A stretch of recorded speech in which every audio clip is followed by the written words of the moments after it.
구약성경 226쪽입니다. 266쪽입니다.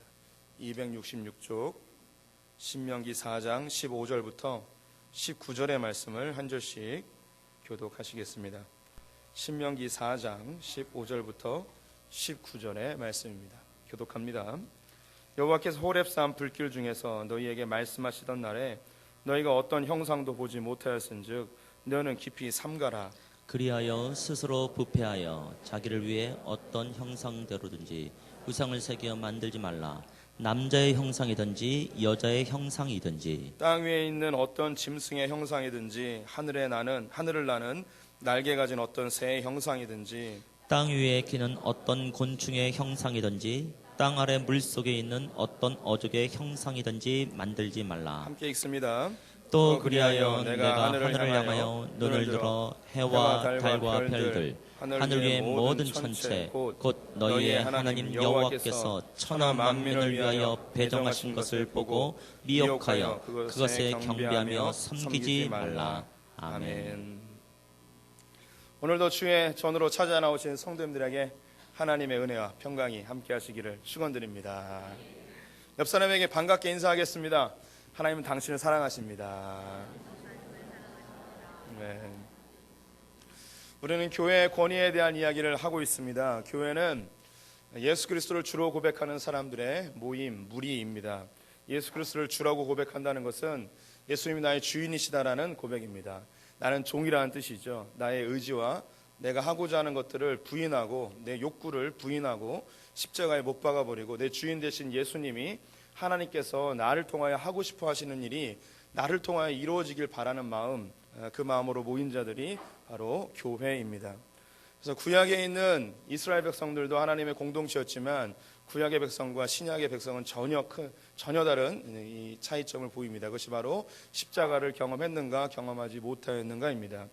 구약의 이스라엘 백성들은 하나님을 이용하여서 내가 원하는 것, 내가 계획한 것들을 이뤄내려 하는 우상 숭배와 같은 종교 생활을 하였습니다. 우리 신약의 공동체인 교회 안에서도 구약의 이스라엘 백성과 같은 그런 신앙의 패턴으로 살아가는 사람들이 없지 않습니다. 하나님을 이용해서 내가 원하는 것을 이뤄내려 하는 것이죠. 하지만 이런 사람들은 성경에서 교회라고 하지 않습니다. 교회는 내 자신을 부인하고 하나님이 날 통하여 목적하고 계획하신 바를 이루길 바라는 마음을 가진 사람들이 모인 곳이죠. 그래서 하나님께서는 이 교회를 이 땅 가운데 하나님이 계획하고 목적하신 바를 충만하게 이루는 그 통로로 사용하길 원하십니다. 그래서 이 교회를 통해서 모든 나라들이 그리고 온 세대가 놀라운 축복을 경험하고 있습니다. 그것들을 하나씩 알아가고 있는데요. 오늘 설교 성경 구절 한 구절 읽으면서 시작해 보도록 하겠습니다. 지난주 읽었던 본문인데요. 에베소서 3장 9절 10절 말씀 같이 읽어보겠습니다. 영원부터 만물을 창조하신 하나님 속에 감추어졌던 비밀의 경륜이 어떠한 것을 드러내게 하려 하심이라. 이는 이제 교회로 말미암아 하늘에 있는 통치자들과 권세들에게 하나님의 각종 지혜를 알게 하려 하심이니. 하나님께서 창세 전부터 놀라운 비밀을 하나 숨겨놓았다고 합니다. 근데 이 비밀을 교회를 통하여서 이 땅 가운데 흘려보내길 원하고 있습니다. 그래서 이 교회를 통하여서 흘러나오는 놀라운 비밀들을 통해서 이 세상에 있는 모든 통치자들과 권세들이 각종 지혜를 얻게 된다는 것이죠. 그래서 꼭 예수 믿는 사람이 아니어도 됩니다. 교회를 통해서 얻어지는 이 놀라운 지혜로 이 땅 가운데 하나님이 기뻐하시는 나라, 하나님이 꿈꾸셨던 목적과 계획이 하나씩 드러나게 되어집니다. 이것을 우리 성도님들과 함께 나누길 원하는데 오늘 그 첫 번째 시간으로 교회와 과학에 대한 이야기를 해보도록 하겠습니다. 과학은 자연의 질서를 탐구하는 학문이죠. 하나님께서요 우리에게 당신을 알려주시는 통로를 두 가지를 허락해 주셨습니다. 하나는 자연을 통한 일반 계시이고요. 또 한 가지는 성경을 통한 특별 계시입니다. 모든 역사 속에서 사람들은 자연 세계를 보면서 어떤 절대자가 있다, 창조주가 있다, 꼭 하나님이 아니어도 어떤 그런 신적 존재가 있음을 이제 느낌으로, 정서적으로 혹은 직감으로 알게 되어집니다. 사람이 죄로 인하여서 그분이 하나님인지 우리가 알 수 없기 때문에 하나님께서는 이 성경이라는 특별 계시를 통해서 천지 만물을 만드신 분, 하늘의 별과 태양과 달을 만드신 분이 하나님이심을 직접 기록하여서 우리가 그분임을 알게 되는 것입니다. 성경에 이 일반 계시와 특별 계시에 대한 이야기가 많이 있는데요. 다윗이 기록하였던 시편 19편을 통해서 일반 계시와 특별 계시를 통해서 하나님을 알아가는 다윗의 마음을 한번 잠시 보겠습니다. 시편 19편 1절에 보게 되면 하늘이 하나님의 영광을 선포하고 궁창이 그의 손으로 하신 일을 나타내는도다. 다윗이 삶 가운데서 이 자연을 통해 하나님의 영광을 보게 되어지고 또 이 만물 가운데 하나님의 질서, 하나님의 존재를 깨닫게 되어진다고 합니다. 그 뒷구절에 보게 되면 19장 7절과 8절 보시면 함께 읽어볼까요? 여호와의 율법은 완전하여 영혼을 소성시키며 여호와의 증거는 확실하여 우둔한 자를 지혜롭게 하며 여호와의 교훈은 정직하여 마음을 기쁘게 하고 여호와의 계명은 순결하여 눈을 밝게 하시도다.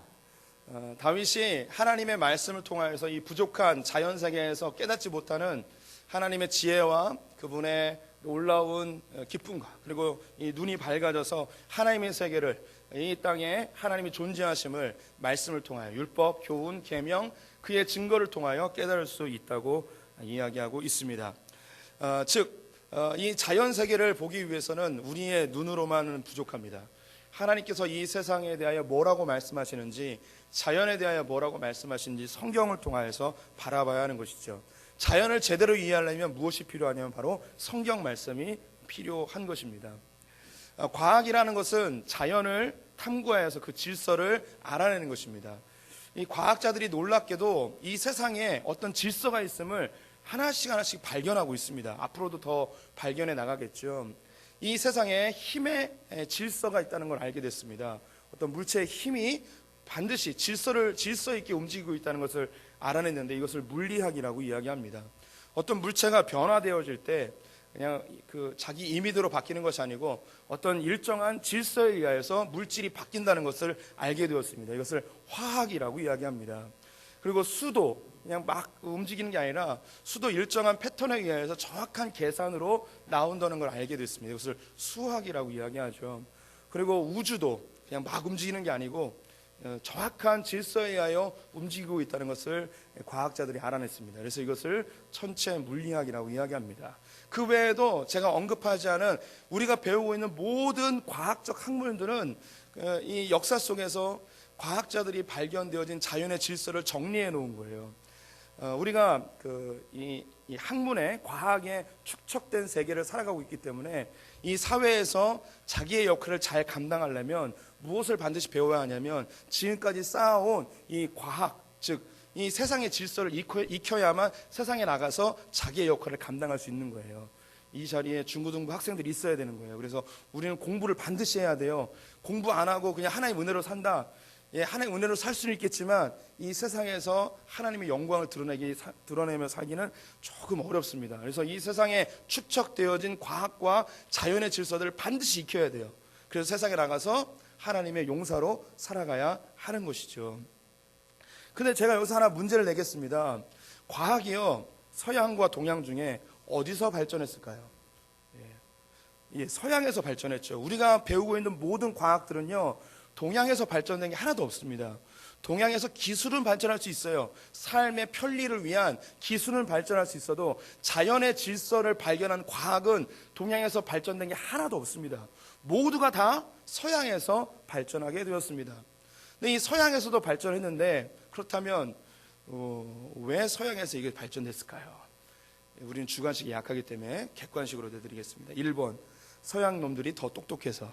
2번, 서양 애들이 우뇌가 이성적인 뇌가 더 발달해서. 우리는 좌뇌가 직감적인 게 더 발전한다고 이야기도 하지만요. 또 3번, 조기 교육을 받아서.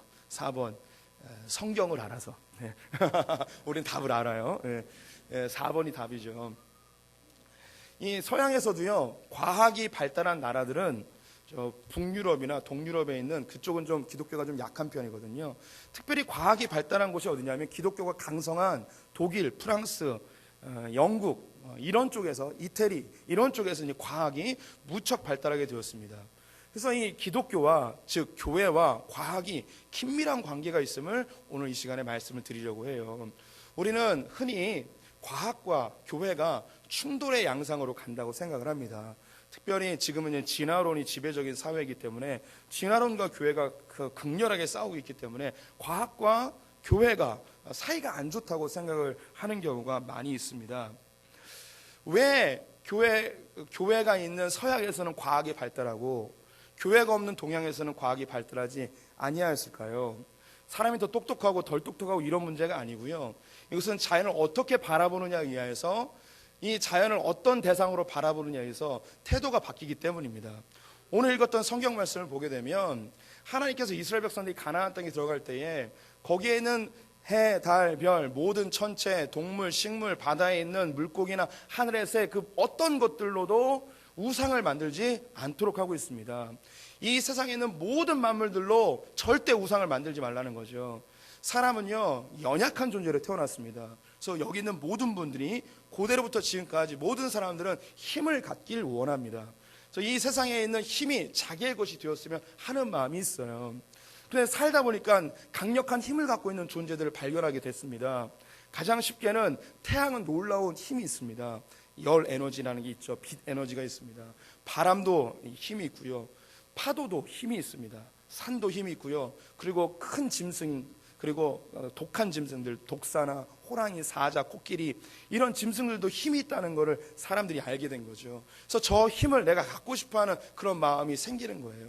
그럼 그 힘을 내가 가질 수가 없잖아요. 그래서 사람들은요, 본능적으로 신적인 존재에 대한 갈망이 있어서 태양에 대하여 신의 개념을 부여하고요. 바람도 신, 파도도 신, 바다도 신, 나무에도 신, 바위에도 신, 동물에도 각각 신적 권위를 부여하면서 그것을 숭배하고 거기에 복종하며 그 힘이 나에게로 오기를 바라는 마음이 저절로 형성이 되었습니다. 우리나라도 얼마 전까지만 하더라도 여기 계신 분들 중에서도 그 강력한 힘을 갖고 있는 그 어떤 존재에게 우리가 빌면서 그 힘이 나에게 오기를 바랬죠. 집안마다 달을 보고 기도하던 정화수를 떠났던 그런 그 장독대도 있었고요. 또 마을마다 큰 성황당이나 큰 고목에다가 이렇게 빌면서 그 주렁주렁 걸어놓기도 하고, 지금도 여전히 산에 올라가다 보면 돌 무더기 쌓아놓고 그 산에 있는 어떤 정기가 자기에게 오기를 바라는 마음이 있습니다. 또 질병에 대한, 죽음에 대한 공포 때문에 오래 살고 싶은 마음으로 오래 사는 장수동물들이 그 힘을 자기에게 오고 싶어 하죠. 거북이, 두루미 이런 거. 그래서 이게 잘 안 오니까 노래까지 만들었죠. 거북이와 두루미, 삼천갑사, 동방서 이런 노래까지 부르면서 오래 살고 싶어하는 그 힘이, 장수의 힘이 자기에게 오기를 바라는 마음이 있었습니다. 인도는 소를 숭배하고요. 어떤 나라는 코끼리, 어떤 나라는 원숭이 이런 동물들을 가지고 그 힘이 자기에게 오기를 바라는 마음이 있죠.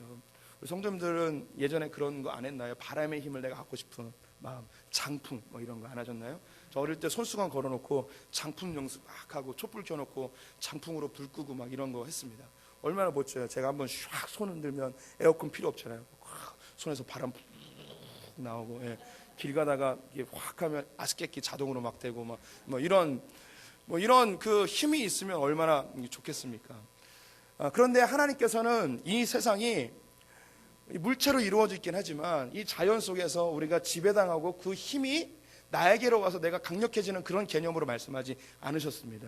그럼 어떻게 하나님께서 이 자연을 바라보시는가? 오늘 우상을 만들지 말라고 했을 뿐만 아니라요, 우리 두 구절만 찾아보겠는데요. 창세기 1장 28절 말씀 같이 읽어보겠습니다.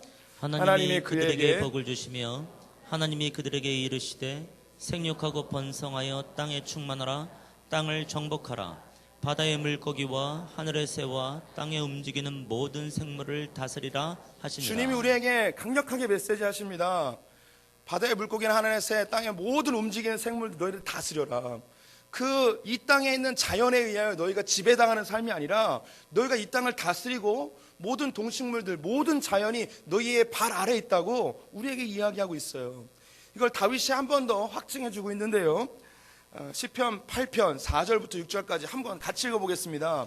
사람이 무엇이기에 주께서 그를 생각하시며 인자가 무엇이기에 주께서 그를 돌보시나이까. 그를 하나님보다 조금 못하게 하시고 영화와 종기로 관을 씌우셨나이다. 주의 손으로 만드신 것을 다스리게 하시고 만물을 그의 발 아래에 두셨으니. 여기서 말하는 이 사람과 인자는 예수 그리스도를 표현하기도 하지만 직접적으로 우리 성도님들을 이야기합니다. 하나님께서 우리를 어떻게 만드셨냐면 하나님보다 조금 못하게 만드셨대요. 우리는 천사보다 뛰어난 존재들이에요. 그래서 우리에게 뭘 맡기셨냐면 하나님이 창조하신 이 모든 세계를 우리에게 다스리도록 이야기하셨어요. 우리는 절대 자연에 의하여 지배당하는 사람들이 아니고, 자연에 의하여 우리가 통치당하는 자들이 아니고, 우리가 이 자연을 통치하고 다스리는 자들이에요. 우리의 발 아래 자연을 두셨다는 거예요. 이것이, 이런 관점이 전 역사 속에서 어떤 종교도 어떤 철학가도 이렇게 이야기한 적이 없어요. 이 세상에 있는 모든 사람들은 자연에 의하여 짓눌려 자연을 두려워하며 살았습니다. 그런데 교회만큼은, 성경을 갖고 있는 이 교회만큼은 자연을 두려워하지 않고, 자연을 우리가 다스리고 통치해야 될 대상이구나. 그래서 자연을 탐구하고 연구하고 자연이 무엇인지 살펴보게 되었습니다. 동양 사회에서는 이 자연이 두려움의 존재, 신적 존재이기 때문에 탐구할 생각조차는 안 합니다. 그냥 두려워만 하는 거예요. 자기만 안 다치면 되는 거예요. 그 자연에게 잘 빌어가지고 내 삶에 해만 안 오면 되는 것이지, 자연에 대하여 탐구하고 연구할 그런 생각조차를 안 합니다. 이걸 어디서 하는가? 교회만이 할 수 있게 되었어요. 이 교회는요, 성경의 권위 위에 세워졌다고 말씀드렸잖아요. 성경과 교회는 긴밀한 관계가 있습니다. 그래서 교회를 교회되게 하는 것은 성경이고요.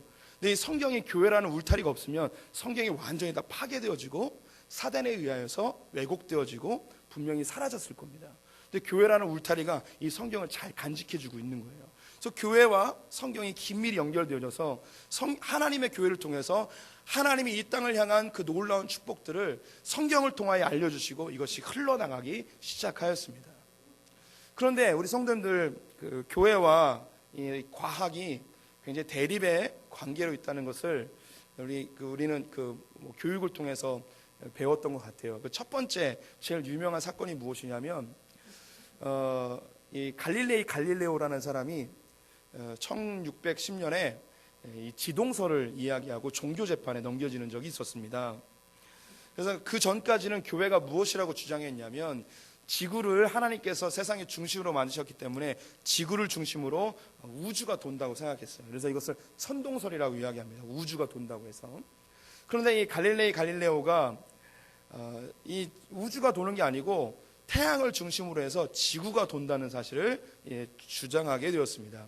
그래서 이것 때문에 종교 재판에 넘겨져서 어떻게 하나님이 만드신 이 지구가 세상의 중심이어야지 태양의 중심이 될 수 있느냐 하면서 그를 재판에 넘겼습니다.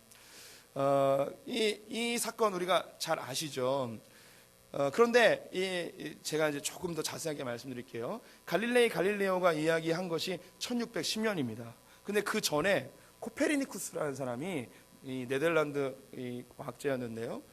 이 사람이 먼저 그 지동설을 이야기했어요. 그때가 언제냐면 1543년이에요. 1543년이요. 그런데 루터가 종교개혁을 일으킬 때가 언제냐면 1517년이었어요. 이 지동설을 이야기하기 한 100여 년 전에 종교개혁이 일어났어요. 우리가 지난 시간에 말씀드렸죠. 종교개혁과 함께 무엇이 사람들에게 전달됐냐면 성경이 전달되기 시작했습니다. 그 전까지는 교회가 이야기하는 것을 그냥 다 믿었어요. 아무 비판 없이 그냥 일방적으로 전달되었던, 심지어 성경을 읽지 못하게 하는 법까지 만들어질 정도로 성경은 일반인들에게 읽혀지지 않는 것이었습니다. 그런데 종교개혁과 함께 성경이 사람들에게 알려지면서 하나님이 이 세상에 대해 뭐라고 말씀하시는지 눈이 열리기 시작한 거예요. 그래서 이때부터 과학이 시작이 되었습니다. 그래서 갈릴레오를 근대 과학의 아버지라고 이야기를 하고 있습니다. 우리 성도님들, 이 갈릴레오가 재판을 받고서 네가 이 지동설을 철회하지 않으면 널 죽여버리겠다라고 했더니 법정에서는 지구가 돌지 않고 태양이 도는 거라고 이야기를 했어요. 그러면서 밖으로 나오면서 하는 얘기가 그래도 지구는 돈다라는 유명한 말을 하게 되어졌죠. 이 지동설을 주장했던 갈릴레오가 그에게 물질적인 후원했던 그 후원자에게 이런 편지를 써서 보냅니다. 지금까지 전달되고 있는데요. 글씨가 좀 작지만 제가 한번 읽어보도록 하겠습니다. 저는 인간과 자연을 하나님이 만드신 것으로 제2의 성경이라고 믿고 있습니다. 성경도 우주 만물도 하나님으로부터 유래하고 있습니다. 그런데 같은 하나님으로부터 유래하면서 어떻게 성경과 천문학 사이에, 성경과 과학 사이에 불일치가 생겼을까요? 그것은 그들이 성경의 말씀을 잘못 이해했기 때문입니다. 그러므로 저는 지동설을 반대하는 사람들에게 저의 생각을 이해시켜 성경과 지동설 사이에는 모순이 전혀 없다는 것을 알리고 싶습니다. 이게 갈릴레오가 이야기한 것이에요. 그래서 자연 속에서 하나님의 진리, 하나님의 질서를 발견하고자 했던 이 갈릴레오의 마음을 볼 수가 있죠. 이 갈릴레오 사건 이후로 이 로마 카톨릭에서는 자연을 탐구하고 과학을 발전시키는 것을 거의 이제 막아버립니다. 그래서 이 과학자들, 자연을 탐구하는 이 마음을 가진 사람들이 어디로 옮겨오게 되냐면 개신교 쪽으로 확 다 옮겨오게 됩니다. 그래서 이 지동설을 다시 주장하고 이 천문학에 아주 획기적인 이 기여를 하게 되어진 이 물리학에 큰 기여를 하게 된 사람인 케플러라는 사람이 있습니다. 뭐 처음 들어보는 분들도 있을 텐데, 이 케플러의 그 행성 운행 법칙이라고, 이 사람이 뭘 발견했냐면 태양을 중심으로 지구가 365일 돈다는 걸 알게 됐고요. 달이 한 바퀴 도는 걸 알게 되고, 수금지와 목도처럼 이 태양계가 도는 이 일정 법칙을 발견해낸 사람이에요. 이 사람 원래 목사가 되려고 신학교에 갔다가 수학을 너무 잘해서 천체 물리학자가 되었습니다. 그가 했던 이야기를 읽어드리겠습니다. 나는 신학자가 되려고 했었다. 그러나 지금은 하늘이 하나님의 영광을 선포하는 것을 보면 천문학을 통해서도 하나님께 영광을 드릴 수 있다는 것을 알았다라고 케플러가 고백을 합니다. 케플러 다음에 이어서 나온 또 유명한 학자가 있죠. 바로 아이작 뉴턴입니다. 이 뉴턴은 영국 성공회에서 신앙 좋은 사람으로 또 알려져 있는데요. 그가 했던 이야기 한 구절 읽어드리겠습니다. 과학은 피조 세계를 연구하는 학문이다.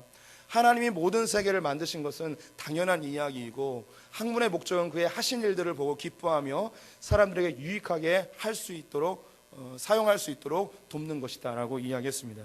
그래서 이 자연 세계에 대해서 두려움의 존재나 우상의 존재로 바라보는 것을 연구의 대상, 탐구의 대상, 하나님의 질서를 나타내서 하나님께 영광을 돌릴 수 있는 도구로 발견할 수 있었던 계기가 뭐냐면 바로 이 교회와 성경 때문인 거예요. 이 성경이 없었으면 지금도 우리는 제3세계 다른 우리 옆에 있는 동남아시아 사람들 있잖아요. 그 나라들처럼요, 지금도 성황당에서 열심히 빌고 있고요, 달 보고 기도하고 있고요, 돌무대기 쌓아놓고요, 그러고 있었어요.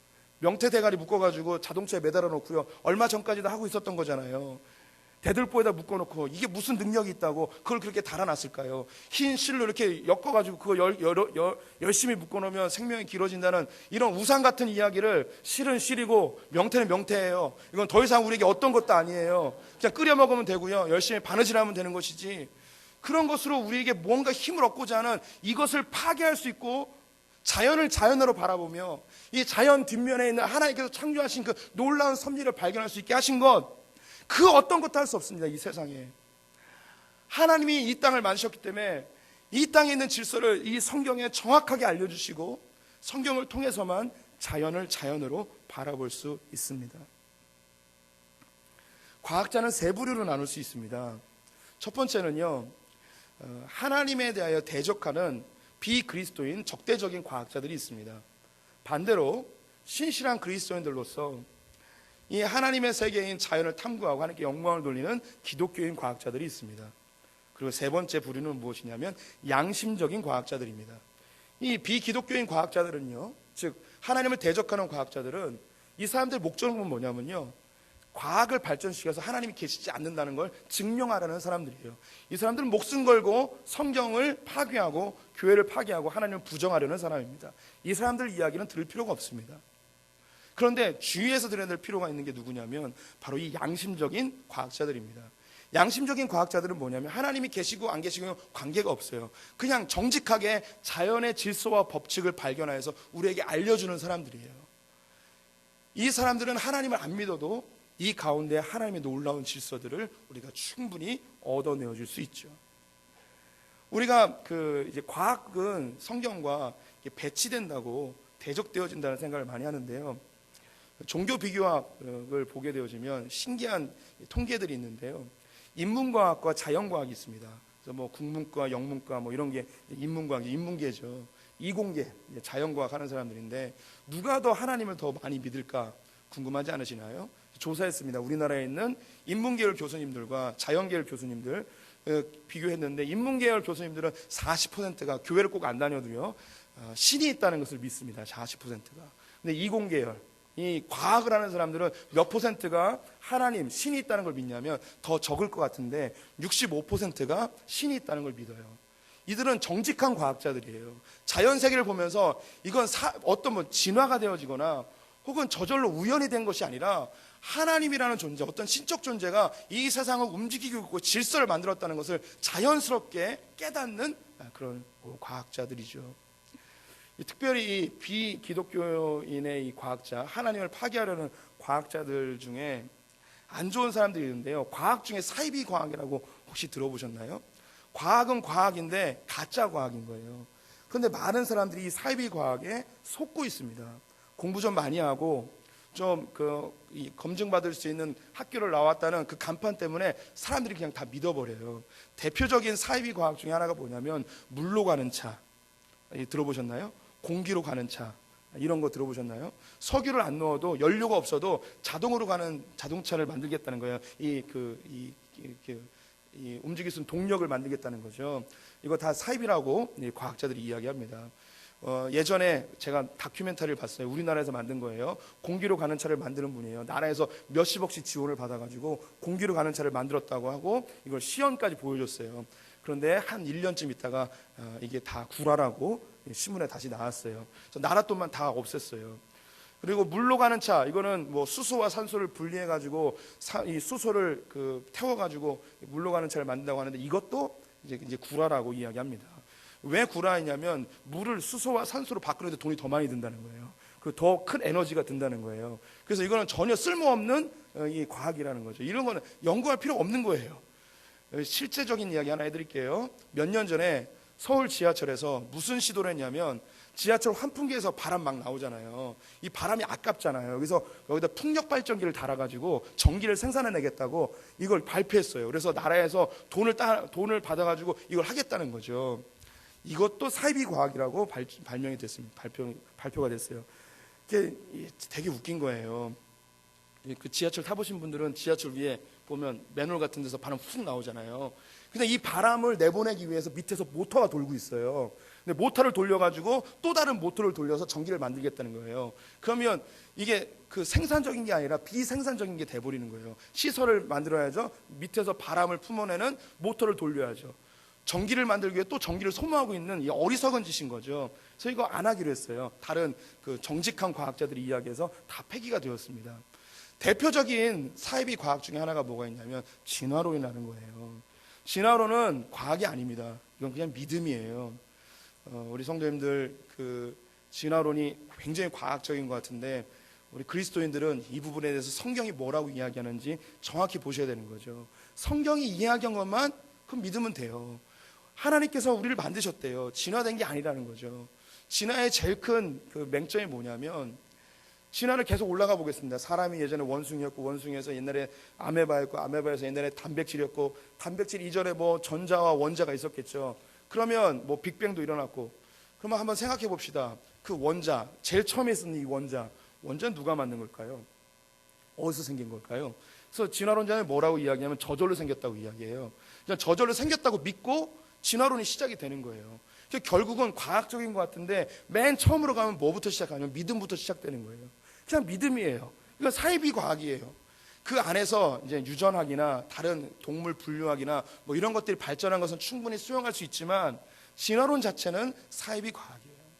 또 우리에게 던져준 사이비 과학 중에 하나가 뭐가 있냐면 이 인간 복제, 냉동 인간 이런 거 있잖아요.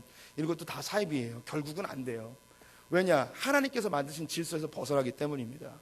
사람이 한 번 태어나서 죽는 건 정한 이치예요. 사람은 단순히 육으로만 되는 게 아니거든요. 영혼이라는 게 있어요. 이 영혼은 다시 복제할 수 있는 게 아니거든요. 저와 실제로 뭐 복제를 했다고 칩시다. 복제양 둘리처럼 저하고 똑같은 김창현을 만듭시다. 그럼 제 생각과 똑같은 생각하고 있을까요? 아니죠. 이런 게 다 이제 사이비 과학이에요. 왜냐? 하나님이 질서에서 벗어난 걸 자꾸 시도하니까 더 이상한 세상으로 변해가게 되는 것이죠. 이 과학자들이 성경을 파괴하기 위해서 성경을 공격하고 성경이 틀리다고 계속 주장하는 것들이 많이 있습니다. 그런데 우리가 이제 비전문가적인 입장에서 보면 성경이 틀린 것 같고 그 사람들의 말이 맞는 것 같을 때가 있어요. 가끔 배치될 때도 있습니다. 그러나 우리가 잘 살펴봐야 될 게, 우리가 성경이 틀리지 않음을 입각했을 때에 과학이 아직 발견하지 못한 것이나 아직 과학이 입증하지 못한 것, 이런 것일 수 있는 거죠. 대표적인 것 몇 가지만 말씀드리겠습니다. 레위기 11장 6절 말씀을 보면 이런 말씀이 있습니다. 토끼가 새김질을 하되 굽이 갈라지지 아니하였으므로 너에게 부정하고 라고 되어 있습니다. 레위기 11장에는요 하나님의 백성들이 먹어도 되는 음식과 먹지 말아야 될 음식에 대해 이야기합니다. 동물 중에서 어떤 동물을 먹어야 되냐면 굽이 갈라지고 되새김질을 하는 동물만 먹을 수 있게 하였습니다. 말, 소, 양, 염소 뭐 이런 것들만 먹을 수 있는 거예요.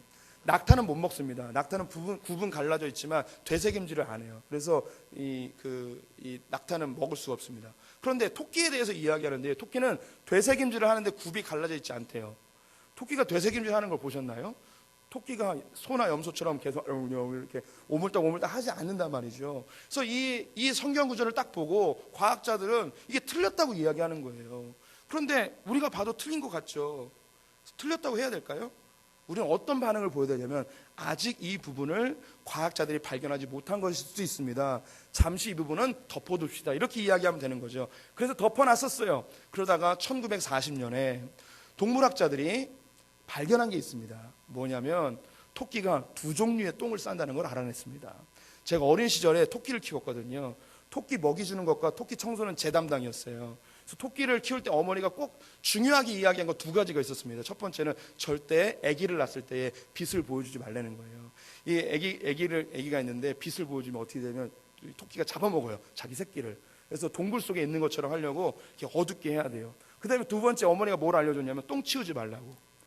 저는 워낙에 결벽증이라서 이게 잘 치우거든요. 그래서 똥 치우지 말라고 그러는 거예요. 왜 똥을 치우지 말라는지 몰랐어요. 그냥 거기 놔두는 거예요. 똥 치우면 죽는다는 거예요. 근데 과학자들이 알아냈습니다. 토끼가 두 종류의 똥을 싸는데 진짜 똥하고 가짜 똥을 쌉니다. 진짜 똥은요 배설물이고요. 가짜 똥은 뭐냐면 배에서 뱃속에서 이 위장에서 면역력을 키워주는 물질을 함께 합성해서 이 똥을 싸요. 그럼 밤에 진짜 똥을 안 먹고 가짜 똥을 먹어요. 가짜 똥을 먹어가지고 자기 면역력을 키우고 영양분을 다시 보충하는, 이 토끼가 그런 되새김질을 하는 거예요.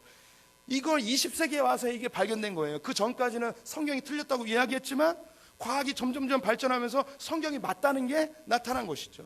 이건 최근에 발견된 거고요. 좀 더 오래된 거 몇 가지 더 말씀드리겠습니다. 욥기 28장 25절에서 26절 말씀을 보면, 바람의 무게를 정하시며 물의 분량을 정하시고요, 비 내리는 법칙을 정하시고 비구름의 길과 우레의 법칙을 만드셨음이니라. 욥기는요 지금부터 3,500년 전에 쓰여진 성경입니다. 욥기에서 뭐라고 이야기하냐면 바람의 무게가 있다는 거예요. 이 바람은 에어, 공기라는 뜻이거든요. 공기에 무게가 있다는 거예요. 공기에 무게가 있을까요? 3,500년 사람이 어떻게 알았을까요? 갈릴레오의 제자가 16세기에 비로소 공기의 무게를 알아냈습니다. 이것을 기압이라고 이야기합니다. 이걸 16세기, 지금부터 400년 전에 겨우 알아낸 거예요. 비 내리는 법칙. 예전에 비는 뭐 어떻게 내린다고 생각하셨죠? 하나님이 오줌 싸면 비 내리는 거였고요. 저기 보면은 우레의 법칙이 있대요. 천둥 번개가 치는데도 법칙이 있다는 거죠. 옛날에 우리 뭐라고 생각했죠? 하나님이 방구 끼면 천둥 치고 번개 치는 거라고 생각했어요. 근데 법칙이 있다는 거예요.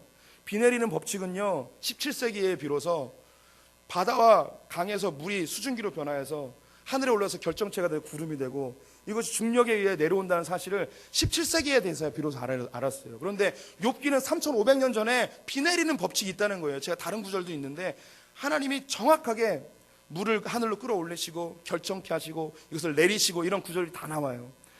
이게 성경이 참 놀라워요. 비구름의 길이 있대요. 그래서 여기서 기상학이 나온 거예요. 기상학은요 세계 1차 대전 때 기상학이 발전하게 되었어요. 근데 구름이 다니는 길이 있다는 거예요. 그래서 지금 그 기상학자들이 구름이 어디로 오는지 이 길을 알아내서 일기예보를 하잖아요.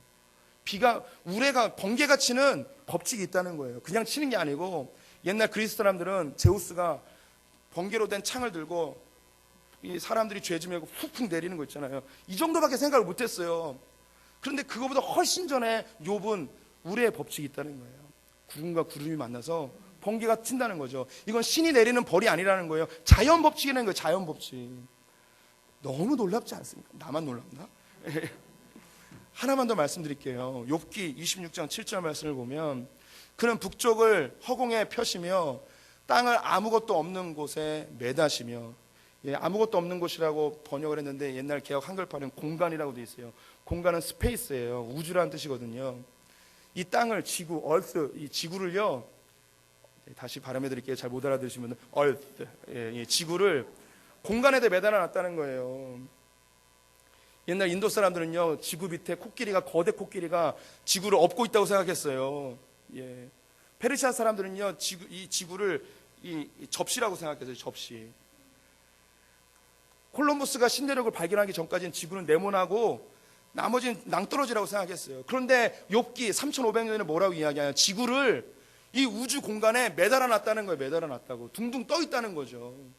욥이 인공위성 타고 하늘 올라가서 지구를 본 것도 아닌데 이거 어떻게 알았을까요? 하나님의 계시예요. 이런 놀라운 사실들을 보면서 성경의 권위가 느껴지는 거예요. 우리 성경을 통해서 이 땅 가운데 자연을 우상으로 보지 아니하고 하나님의 질서로 볼 수 있는, 하나님의 통치와 다스림이 임하고 있는 곳으로 보는 이 눈을 얻게 된 것이죠. 우리 성도님들, 교회는요, 멋진 곳이에요. 지금 이 교회를 파괴하기 위한 과학자들의 시도는 계속 있습니다. 우리 성도님들이 이 성경을 지키시고요, 우리 교인이라는, 하나님의 백성이라는 자부심 가지고 어깨 팍 펴고 멋지게 살아가십시오. 교회가 이 땅을 충만케 합니다. 이 땅을 충만케 하셨듯이 우리 성도들의 삶을 충만케 하시는 분은 바로 우리 하나님, 그리고 교회입니다. 기도하겠습니다. 하나님 아버지, 우리가 성경을 통하여 하나님께서 이 땅을 지으심에 놀라운 질서와 이 땅을 바라보는 눈을 갖게 하시니 감사합니다.